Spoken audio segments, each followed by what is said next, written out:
In this new podcast episode, John Miles, a former U.S. Naval officer, accomplished multi-industry CEO, and the host of the highly acclaimed Passion Struck podcast, provides insight into his upcoming book, Passion Struck, and the transformative movement he has initiated to reshape human behavior. Beyond the pages, Passion Struck serves as a personalized roadmap, a guiding framework designed for intentional living, one that invites you to serve a purpose greater than yourself. Drawing from a 7-year study of 700 vanguards, influential interviews, and personal experiences, John unveils a powerful framework encompassing mindset shifts, behavior changes, and actionable steps tailored to your personal growth. Through our conversation, John addresses compelling questions such as, what does passion truly mean, and why is it increasingly crucial in our world today? How do the seemingly insignificant choices you make daily shape the course of your life? What strategies can be employed to ignite intrinsic motivation and sustain it over time? How does one craft a life that is both fulfilling and intentional? Why is it so important to define and live by your core values in your unique personal development? We also talk about the significance of reflecting on feelings of disappointment in the decision-making process. John also unravels the 6 steps of the deliberate action process and its role in guiding your positive life changes. Our conversation delves into the importance of constant reinvention in one's life, unraveling the associated processes. For leaders and managers especially, also don't miss John's thought-provoking concepts such as the mission angler, the mosquito audit, that's a great one, the fear confronter, and the visionary arsonist. Passion Struck is an invitation, an inspiration for you to sidestep the quiet desperation that might be lingering. It beckons you to craft a life uniquely aligned with your passions, values, and aspirations. This transformative guide is your trusted companion on the journey toward intentional living and personal transformation. Ready for this amazing episode?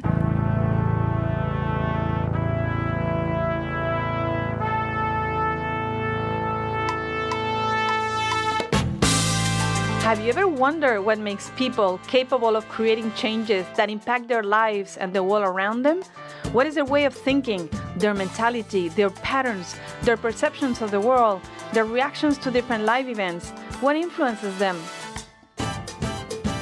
My name is Cristina Puyol, and I invite you to join me in this adventure where we will explore together the mind of change makers. Today in this episode, I have with me a former U.S. Naval officer, multi-industry CEO, systems entrepreneurs, top podcast host of the podcast Passion Struck podcast, ranked in the top 0.1% globally, and author of the book that is releasing the first week of February, Passion Struck. He has started a huge movement of Passion Struck to change human behavior by teaching the skills to live intentionally in service of something bigger than oneself. He has been in my podcast before, so check out the episode 52. You're going to learn more about him. And now that his book is about to release, we brought him back to tell us all about it. So help me in welcoming this passion-struck leader. Hi, John. How are you? John Miles is an amazing person, and I'm so happy that you're back here. Christina, I am so excited to be here, and you have one of my favorite podcasts, so it's always such an honor to get to come back on it. Thank you so much. And I had the honor to read the book and also connecting with you last time. I think we have so many things in common. So I want to ask things and learn more about the book. And I know people have to wait to read it, but maybe we can give some glimpse about the things that you share and your method of getting passion struck. I know I asked you this last time, but since some people may skip listening, which I don't suggest that you do, go to episode 52. What is passion for you? To me, passion is that burning desire inside that leads us to want to have self-actualization. It wants us to fulfill things that we only dream of, but we want to make reality. It's one of the most important things I think people need to have, especially in the world we live in right now, to carry us forward into the next generations. I heard some people, because I totally agree with your definition, but then I hear some people say, well, you don't need passion because you can fall like in love, or you can get passionate about something when you try it enough times or when you spend enough times with it. What do you think about that sentence? I mean, you hear about people who perhaps have been in an arranged marriage and over time they learn to love each other. I think you can learn to love something because you're doing it so many times or you spend so much time with someone. But to me, there's a little bit difference between that and the passion that I'm talking about, which is really that inner flame that lights you up, that exploitation of your uniqueness, solving a problem that only you inherently were born to solve. And I think when we find that uniqueness, when we find that passion, we want to do everything we can to pursue it because that's what lights us up. That's what gets us out of bed. That's what makes us feel like we matter. And when that is extinguished, I think it causes people to feel a lot of angst. They have to do a lot of soul searching because they feel lost. And can it happen that you start like solving one specific problem, and then you have passion about that, and then once it's solved, you have to look for another thing to be passionate about? Is that how it would happen? Yeah, I think Bill Gates is a great example of this. He had a tremendous amount of passion to create the Windows operating system and what became Microsoft, but his passion shifted, like I think a lot of ours do, and it's now on philanthropic ventures. One of the core concepts I talk about frequently is the importance of constant reinvention. And to me, your passion is going to evolve. And so it's constantly reinventing yourself as that aligns, as you grow as a human. I love that part actually, because I saw that and I totally feel aligned with that because, as you know, I've also had to reinvent myself a couple of times. And I think one of the things I share a lot is that, and you mentioned that in the book too, is that change might be harder when things are going well. And you put an example of someone, a life example of someone that was on the peak of their career, and then they have to choose, or they chose to change. And I think change, it is harder when you're not pushed into change. And that is what you talk about, reinventing oneself. Now, going into that now that we got into the reinvention, how much is it that if you are tied your identity, the identity to what you are doing, and the fact that then reinventing will be harder because your identity is too tied to your things, and to how can you change that easier so that reinventing is easier? Well, I think it's like anything. The more you get in the habit of putting yourself out there and doing it, the easier it's going to get. And I think it's a skill that can definitely be built.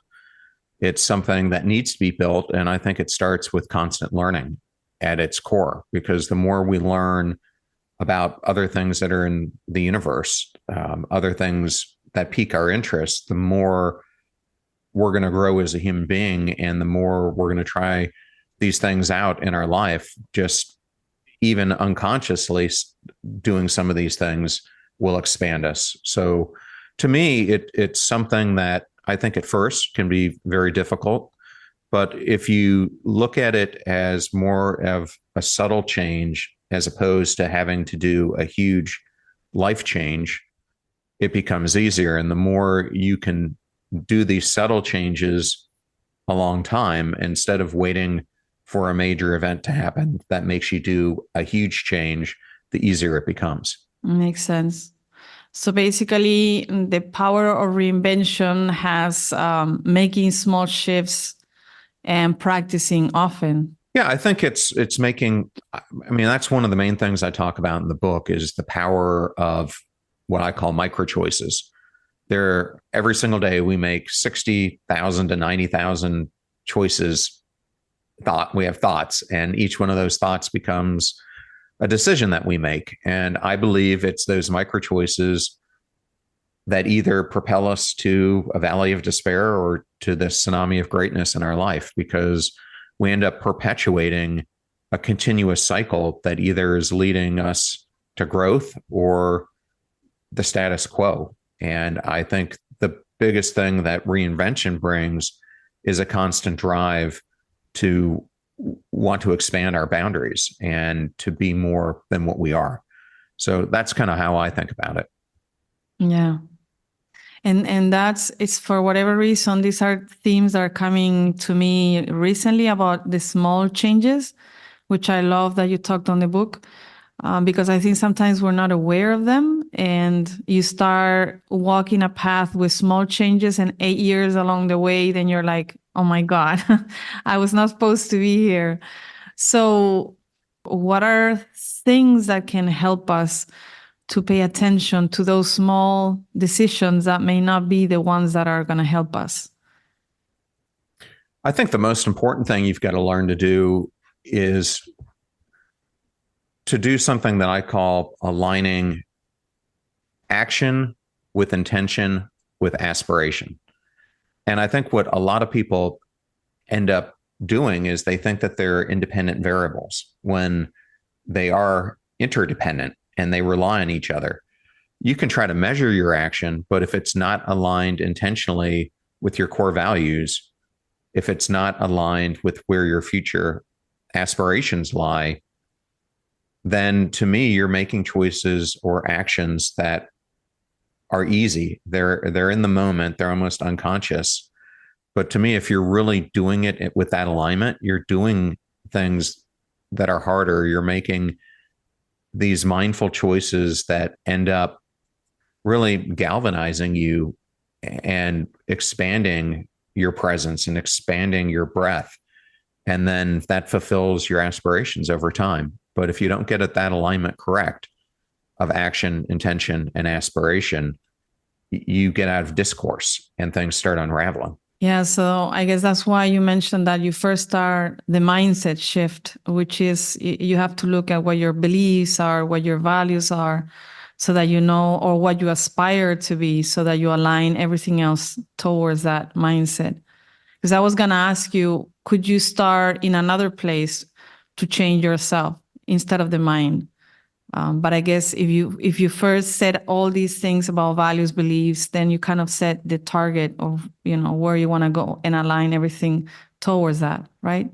Yeah, the way I organize the book is the first section is on mindset shifts, the second section is on behavior shifts, and the third section kind of brings it all together with the psychology of progress, which is how you use deliberate action and intrinsic motivation to fuel you.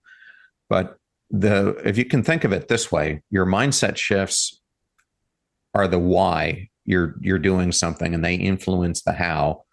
The behavior shift is really the what, which then creates the how. And this deliberate action then is the where and the when that you end up taking those actions to fulfill a mindset shift or a behavior shift. And when you talk about, like, I know you have this diagram, which is really cool. I don't know how much I can tell, but I'll ask anything and you tell me if not.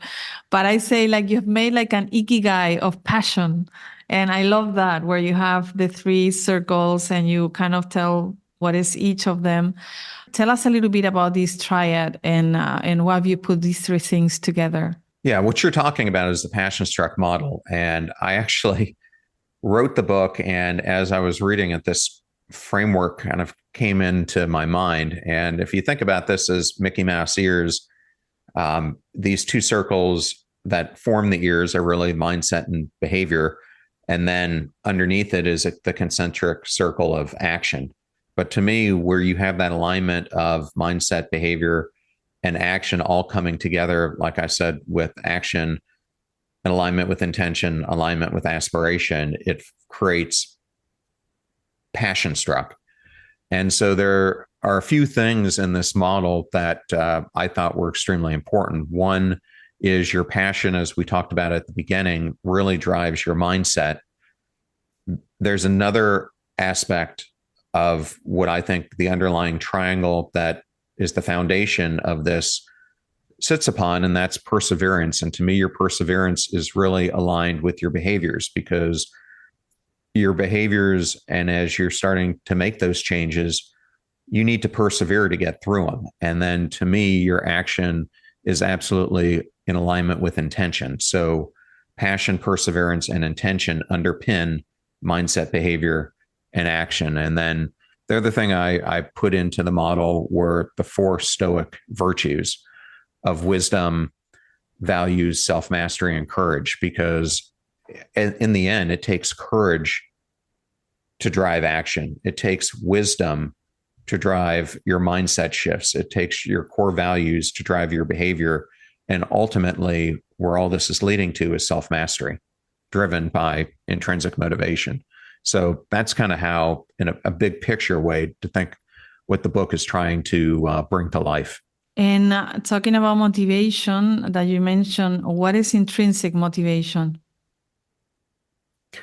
So I think it's important for people to understand the difference between extrinsic and intrinsic. So when we think of extrinsic motivation or extrinsic validation, they're typically the things that align with success or material objects or titles or external reward systems that we're drawn to, that are motivating us to take our actions. Whereas intrinsic motivation or validation is completely the opposite. It's those things that internally are driving your resolve or drive. So it's things like that inner passion that you feel to do something. It's the relationships that bring you joy in your life. It's the satisfaction that you get from helping someone. It's the satisfaction that you get from being kind to someone. It's the feeling of awe, I think, that we all have felt in our lives, but we want more of. So that's a key difference, I think, in how you can see extrinsic validation being achievement, status, material possessions, versus intrinsic motivation originates from oneself. But then usually when we talk about motivation, people kind of associate that with having the drive to do something, right? So usually if you have a big why, then you have more drive. But sometimes you lose the motivation along the way. And how do you find that intrinsic motivation again? Or what can help you keep that motivation so you don't have to, force yourself constantly to do something? So I know the why is a big thing, but what else can help you to keep that motivation? Yeah, Christina, I think one is self-acceptance. And a great example of this would be, let's just take a dancer like yourself. You feel a deep sense of accomplishment and joy in creating your art, regardless of whether it wins awards or gains public recognition. You do it because you love it. You love to dance. You love to express yourself. And when you do so, this personal growth that you experience, this creative process, it ends up bringing you fulfillment. And it's internal fulfillment. The same thing, I think, ends up happening with self-compassion. So after making a mistake at work, instead of berating ourselves or relying on others to assure us, we can practice that self-compassion where we acknowledge the mistake, learn from it, and recognize that our errors are part of growth and the human experience, rather than treating ourselves in a way that we just come down on ourselves so much. So those are 2 ways that I would recommend that if you find yourself in situations, you can change it. Yeah, and I think the second one is important because that will drive you down on the path of self-infringement of, I didn't do this or I didn't, and then it's harder to get up and go back and do the thing that you want to do. Well, and I think another one is to define success on your own terms. And I mean, we've touched on this, but it really means setting goals that align with your values and what brings you intrinsic satisfaction, rather than those that are aimed at getting recognition or the feeling of approval from others. And when you free yourself from that, it enables you to have so much more growth and confidence in being able to pursue those things that are most meaningful to you. I find with the people that I work with, one, the big thing is this thing about reinventing themselves. Like once they reach one, success, whatever they define success in their careers, is switching to something else, which we kind of touch a little bit. And then people that don't even know what values are, like they do have values, but they never spend time. They do it like at work. So they set like a mission for the whatever, business they're in, but not for themselves, And so how, for these people that have no clue, but they don't pay attention to their personal values so much, what can help them to be more conscious, have more intention, which is a word that you use a lot, and then I think is so important. Yeah, it's interesting. When I started Passion Struck, one of the first things that I developed, because I wanted the community to align to a certain set of values, is I created the Passion Struck core belief system. And it's amazing to me how often that page is hit and how many people write to me and say, we love that you've laid out this criteria. And to me, it's something that I guess I started to look at when I was a midshipman at the Naval Academy. Was we were always taught these values of what it meant to be a midshipman or to serve our country. And I guess some of those attributes just became a living and breathing part of me, meaning you need to have things like integrity. You need, when you're faced with situations, to do the right thing. You're meant to show humility over ego. I mean, whatever it is that you want to create, I think it's part of introspection and really setting a baseline for what to you are the things that you're not going to settle for in your life. What are the things that when life happens, these are going to be constant reminders to you that in those moments, this is how I want to act. This is how I want to show myself and show up in the world. And I think one of the things that can help people is to write them down, to journal about them. But I think if you want to make this something that becomes a recurring theme in your life, it's to think about them and make them habitual so that when you're faced with these decisions, it becomes an automatic response that this is how you're going to react in those situations. And, one of the chapters that I talk about this about a lot in the book is on something that I call the boundary magnifier, because as you're growing as a human, sometimes being right is going to mean that you find yourself alone. You're going to be in situations that are unpopular because of what your personal beliefs are that may be different from friends or family members or peers.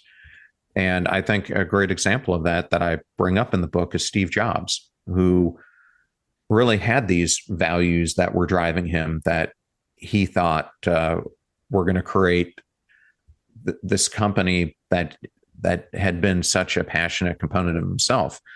But he believed in his values so much that eventually he was taken out of his own company, but he stood by his values and kept perpetuating them. And it ended up resulting in him coming back in. And then we all see what ended up happening with Apple. But, if you think about that, sometimes these decisions will leave you in positions where you are alone. You are, because you're pushing your boundaries, you're setting these deliberate guideposts for how you want to live your life, that it's going to cause you to have to make tough choices. But I think once you do, and once you assert those boundaries, they become a consistent attractor of the things that you want in your life, whether that's the environment you want, the people you want, the influences you want. And they're going to continue to drive you in that direction that you're trying to expand. This I think is very important to pay attention to, because what you said, doing the right thing is not the popular thing many times. And to remember your values, because when like you're saying, when life hits you, is when your values are tested, because that's when you have to say, okay, now if this is my value, I have to stand by my value. And sometimes I think as human beings, we are afraid of being outside of the group. And if your values put you outside of the group, it can be hard. And once you started, like, of the things that you share, having first the description of the values, which they are or which ones do you want to live for, is the first thing. Then having them written, like you're saying, having them somewhere where you can remember. But what other things can you do? So if you reach a point where there's a tough decision and you haven't built like the momentum of that path, what can help you make a tough decision and stick to your values instead of tripping over your values? Well, I think one key thing is when you make the mistake, how does it make you feel?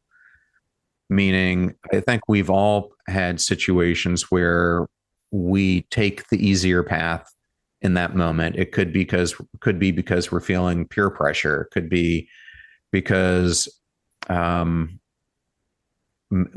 maybe to take that physical action, it's going to take so much more out of us that we ended up taking an easier one than that one we would have taken. So, I mean, it could be you set a goal that you want to climb a mountain and you only make it halfway up because you lose the resolve in climbing it. And so your core value could be you want to show perseverance in how you lead your life. I think what you got to do is you have to reflect on those situations and how did it make you feel? Are you disappointed in yourself and in your actions? And if so, do you want to keep having that being the feeling, or do you want to have the feeling of authenticity, that you are living up to the standards that you set for yourself? And so to me, that's what's always helped reinforce them for me, is when I don't do the behavior that I want, it's the repercussions that come with it that I learn from. And I realize that that's not what I'm proud of. That's not what I stand for. And then when those situations come again, it then becomes a memory trickler in your mind of how you do want to show up. And so you're not perpetuating the same thing over and over again. And there's another part of the book that you have, which I love, where you talk about the mosquitoes. Can you tell us about? I think that part is important. Also, Yeah, everything is important, but yeah. So let me lay the backdrop here. So we talked about the framework of mindset shifts and behavior shifts, and I think it's important for people to understand that these just didn't come out of the magical air. I ended up having a real passion for studying what makes people, as Robin Sharma say, become the top 5%. Why do some people learn how to 10x their lives? And what is the secret to it? So I started to do this research that culminated over 7 years to be examining what I call 700 vanguards, that are everything from CEOs to musical performers, actors and actresses, to astronauts, military veterans, to New York Times bestselling authors. Like, what causes these people to break out? And I kept seeing these patterns emerge. And I ended up starting with around 30 of them, and it came down to 12 core principles that I saw people who had up-leveled their life implement in their lives. And as I really went into the psychology and the behavior science behind it, it turns out that 6 of them were really shifts of mindset, and 6 of them were these behavior shifts. But where I start this out is something that I call a mission angler. So the first step that I talk about in the book is you've got to be a life crafter. You have to angle for the life that you want, followed by the next principle, which gets into the constant reinvention, being a brand reinventor that I talked about. But then once you've figured out where you want to craft your life and you start on this process of reinvention, the first thing that you're going to run into is resistance from your environment, those people who surround you. So as I was thinking about this, I happened to be on a walk, and I turned on a radio program, and the announcer said, "What to the audience do you think is the most dangerous animal on the planet?" And the responses started to come in, and they were the same responses that I was thinking of: shark, or a spider, or a snake, or a jellyfish like they have in Australia, whatever it might be. And it turns out we were all wrong. It turns out that far and away, the mosquito is the most dangerous animal on the planet. It kills almost 2 million people per year. But it got me thinking of Jonah Berger's work on invisible influence. And similar to mosquitoes who are trying to drain our blood, there are human mosquitoes who are also trying to extract blood from us. And they are these invisible influences that we don't even think about that are permeating our life. And so I then went to define some common ones that I have seen in my life to make this into a fun exercise for someone who reads the book. And the first one I call the bloodsucker. And this is someone who's really a boundary destroyer. These people draw blood, often by ignoring professional or personal boundaries. They might make intrusive demands of your time, question your decisions, offer unsolicited advice, but ultimately it leaves you feeling undermined and disrespected. And I think we can relate to the bloodsuckers in our lives. The second category is something that I call the invisible suffocator. And these are known for their negative outlook. These pessimists are the ones who engage in constant complaining, which we've all seen dampen the mood, affect morale in a team.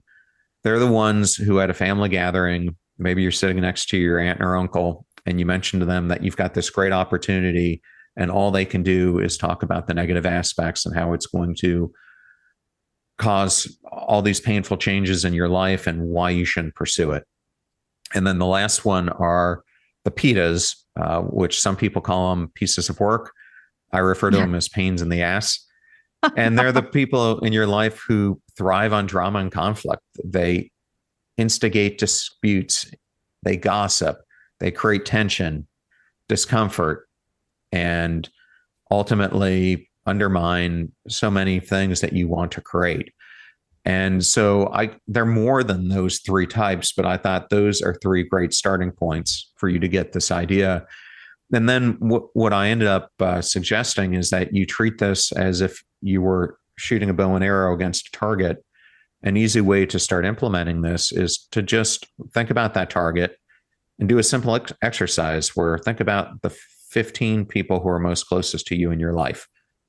In the first circle, put the 5 who are most close to you, the next 5, and then go through each of those individuals and do any of them exhibit any of the behaviors of the 3 mosquitoes that I brought up. If so, they are absolutely impacting who you are and the person you want to become, which is a great starting point because once you can recognize them, you now have the power to do something about it. Yeah, and it caught my attention because I'm working on self-esteem with a group of people, and it made me think that your self-esteem is also so affected by mosquitoes around you. And so I thought that was a very good point. If you allow mosquitoes, we call it vampires, to be drawing your blood, it's going to be harder to bring up your confidence, your courage, your self-esteem, because that's going to be affecting you. And especially if it's close people to you that are there by you all the time. Yeah, I mean, I think an energy vampire is a great example or metaphor for this as well. I like I use the mosquito because I think sometimes these people tend to appear almost like they're invisible because oftentimes they've been in our life for so long that we've just been accustomed to them being there. And those voices have been influencing us for a very long time. And we don't even realize the long-term implications. So I guess then these people that you were studying pay great attention to not having mosquitoes around them so that they can thrive. Yeah, I mean, one of the people I talk about is Thaddeus Bullard, who, if anyone who's listening might be a WWE fan, he's a pretty famous wrestler. But Thaddeus, his mom, I don't even think was 12 or 13 years old when he was born. And he was he was immersed in just negativity throughout his young life. And he kept getting arrested, kept getting, the police even came a couple of times in school to take him away. And he just found himself leading this life where most people were projecting that by the time he was 16, he was going to be dead because of the influences that had become part of his life. And he had this lucky event happen where he was kind of forced to go to this summer camp that was run by the police department. And through that, he started to learn a completely different view of life. And he started getting positive influences in his life, and it changed his whole trajectory.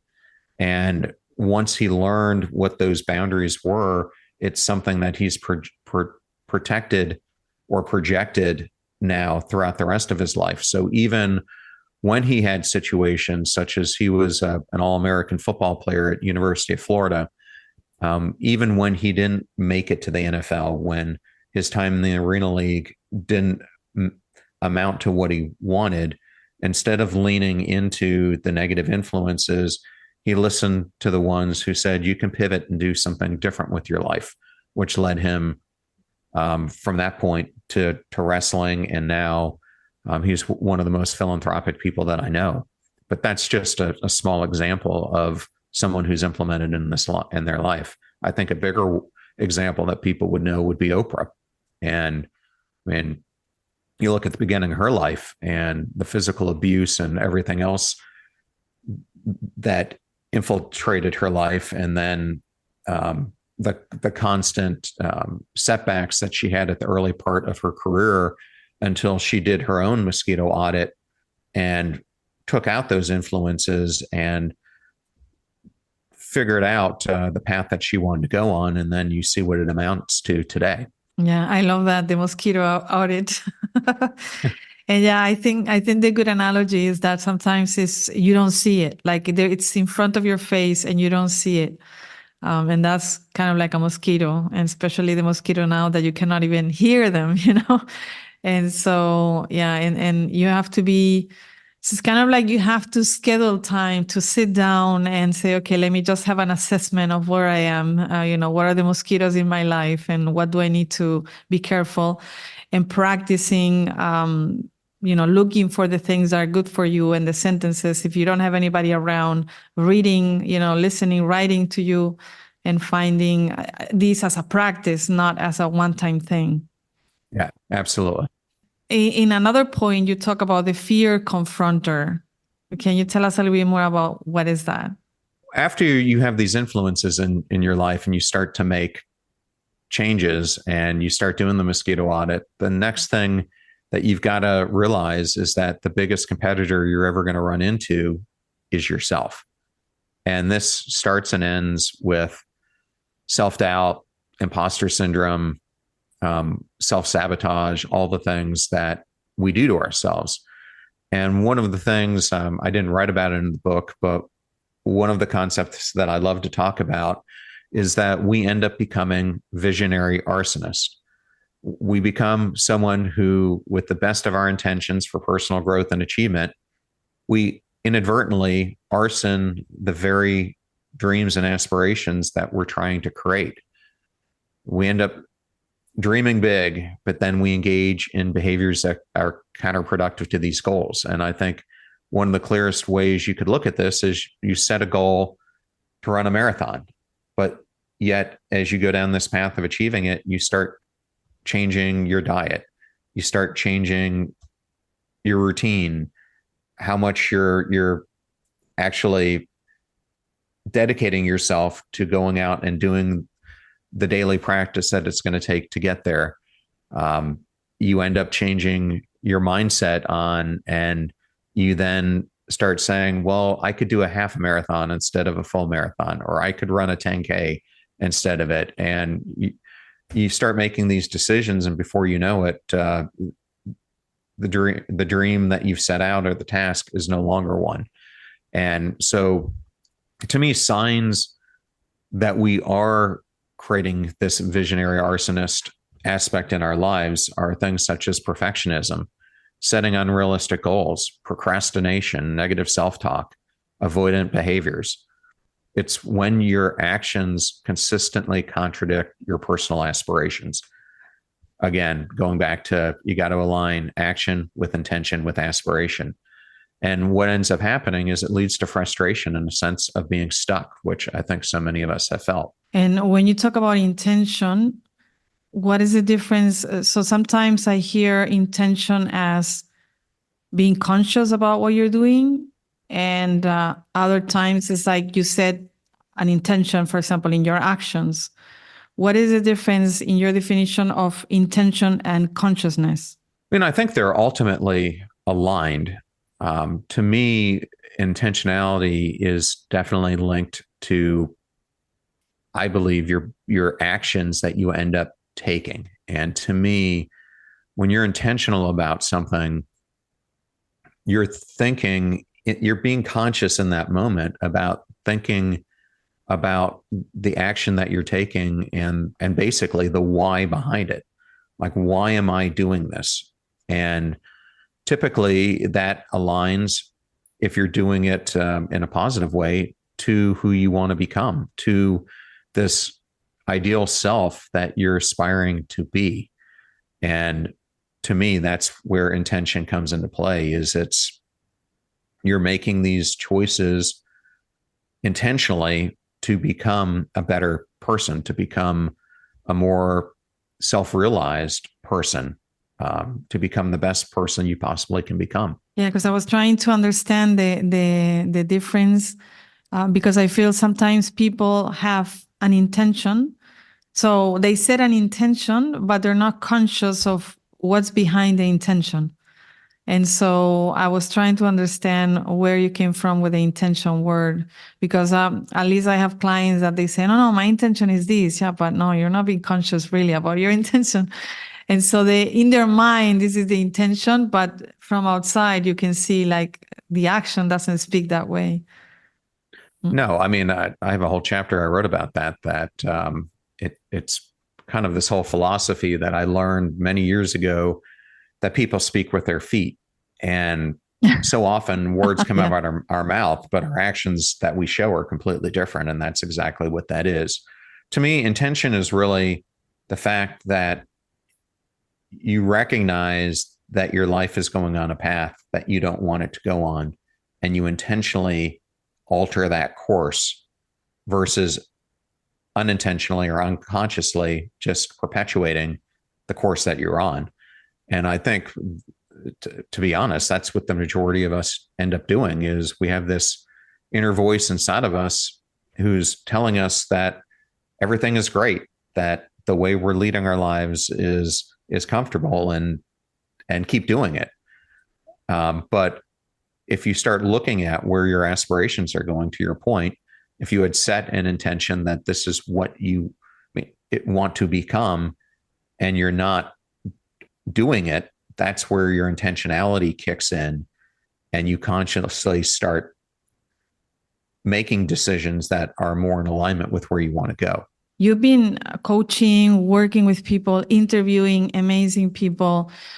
Of all the things that you see, and I know this is not a single answer, but of all the things that keep people stuck, what is one of the major things that keep people stuck and not wanting to change, even when things are good, but it's not what they want? I think one of the things that keeps us stuck is our perspective. Meaning, oftentimes we see things in a very linear black and white way. It becomes either an I, or it's an either or, and how we're viewing things, rather than a both and.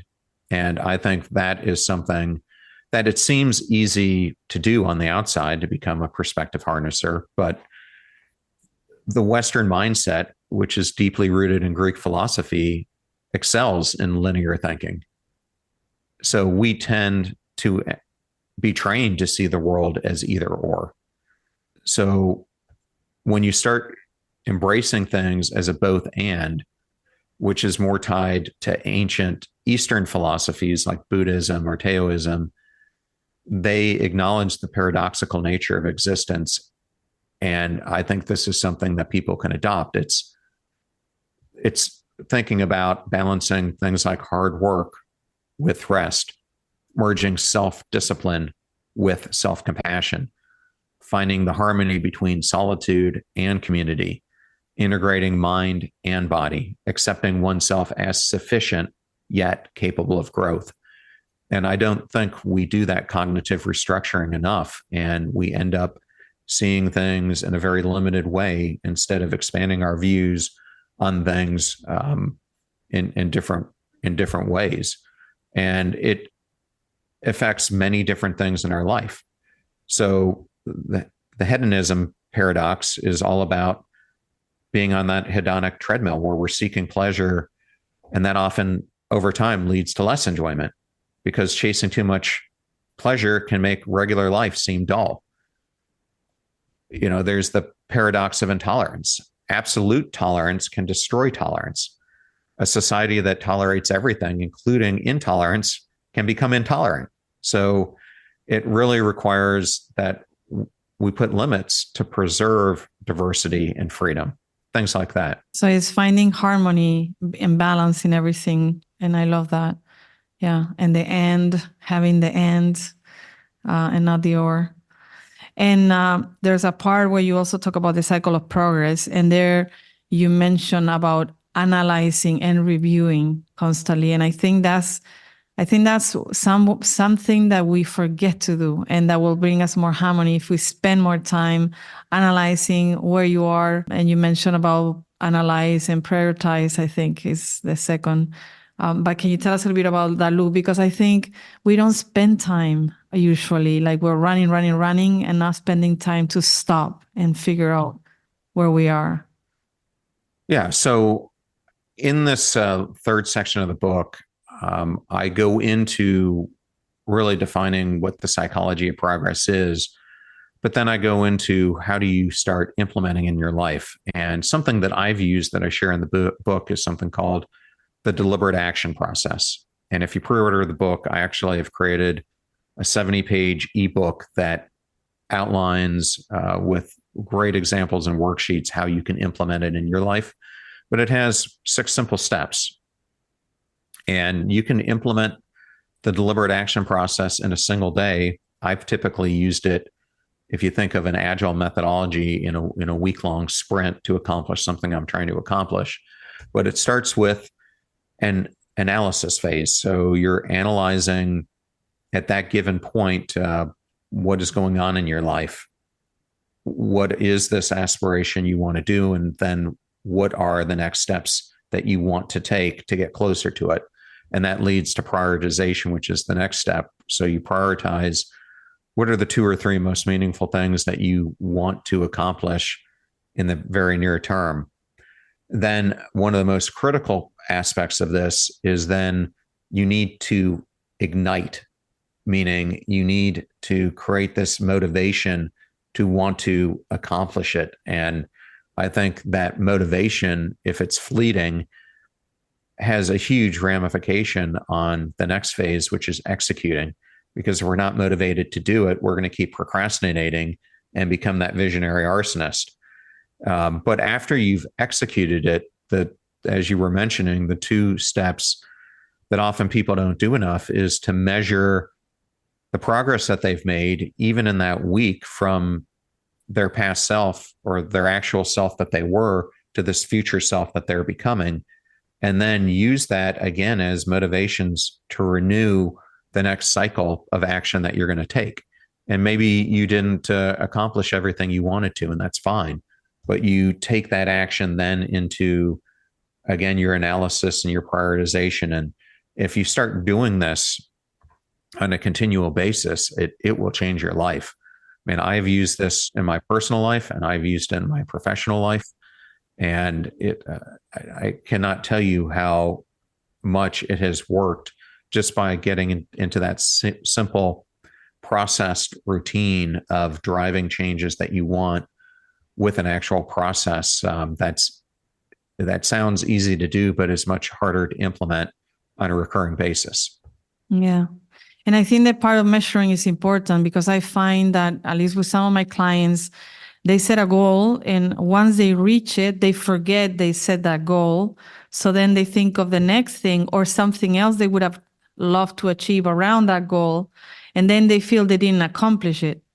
But if if they really write down, this is the goal and this is how I will know that I reached the goal, then you will know, and everything else is a plus or a minus, but you reach whatever you set down. And so measuring is so important, and going back and reviewing what was that you wrote as a goal and how would you measure it, so you don't feel like you haven't accomplished, especially for like perfectionists or people that are constantly trying to reach the next one and the next one. So I think that cycle is so important.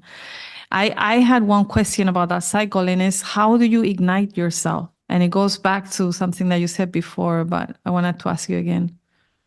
Yeah, I mean, it goes back to your intrinsic motivation. So it's like, what is driving you to make the changes that you want to create? And in a work environment, what is creating that drive to make the situation better for the team you might be leading? Like, what do you want to create? And the same thing happens in our individual lives. So, like, by taking this action, I can up level this aspect of me, or by taking this, I'm going to see this growth emerge. Or, I think a great way to think about this is, I'm about ready to get back into the heavy keynote speaking path, and it's something that once you've been out of it for a little bit, doesn't come naturally easy. And so I've been doing things such as improv and Toastmasters and other things to try to put myself in uncomfortable situations. Well, having to go to an improv class where that you're going to put yourself into this foreign thing isn't easy. But if you motivate yourself to look at what your long-term goal is, what you're trying to better, it gives you more of that excitement to go. And then once you're there, you see that everyone is having to act in an uncomfortable way for them. Some might be easier to do it, but to me, it just keeps on perpetuating the cycle that you take that step and then you want to take another one, and then it'll impact another place in your life positively. And what is the biggest lesson that you've taken from writing this amazing book?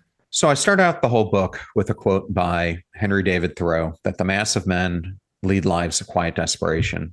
And to me, when I think about this, I just look at the studies that are coming out from Gallup that are showing 900 million people across the planet feel unfulfilled.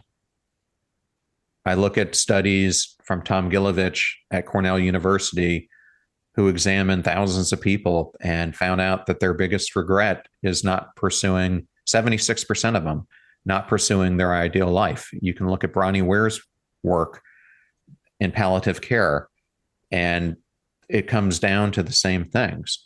So to me, what I was really trying to write with this book is I'm laying out the framework for how do you create a life of significance?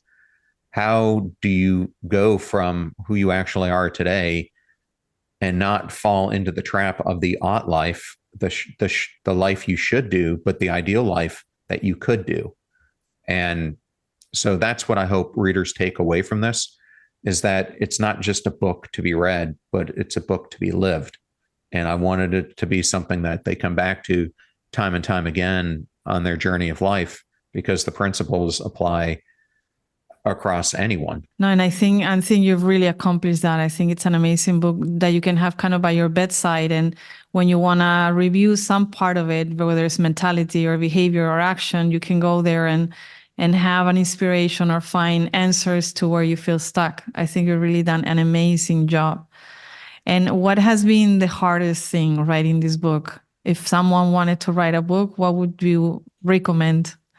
Well, I think the hardest thing is that the whole publishing world is just drastically changing. And so I would really think about, do you want to self-publish versus doing the traditional route like I did? And what is your underlying goal that you're trying to achieve with the book? Because